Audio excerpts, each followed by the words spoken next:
In this video, you're going to learn how to store numbers in variables and how to use them to calculate. Python is an excellent language to calculate values. These values can be anything like temperatures, sizes, distances, prices, and so on. Pretty soon you will need a way to organize these values.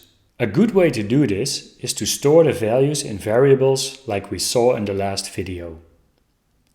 This time we will expand a bit on that concept. We will create variables for the amount and price and then calculate and print the total. In the last video we saw that you can use the print statement to show calculations. Let me execute this code. We see the result 8 in the lower part of the screen. A problem here is that after a while you have no idea what the values 4 and 2 stand for. This is an excellent example where variables can help us.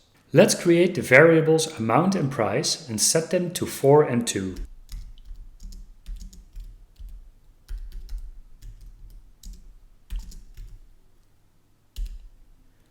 Create another variable called total that multiplies amount and price.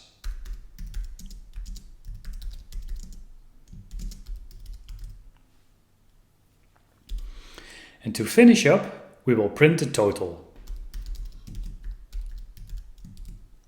So when I execute this, watch what happens in the lower part of the screen. Again, we see the number 8. You have now seen how to store numbers in variables and how to calculate with them, and noticed an extra benefit. With variables, you never have to guess what a value means. The variable name will tell you exactly what it means. The value 4 means nothing, but when you store this value in the variable called amount, it becomes clear immediately what it means. I recommend creating lots of calculations to practice what you learned. Next time we're going to explore subtraction, addition, division, and look at more complex calculations.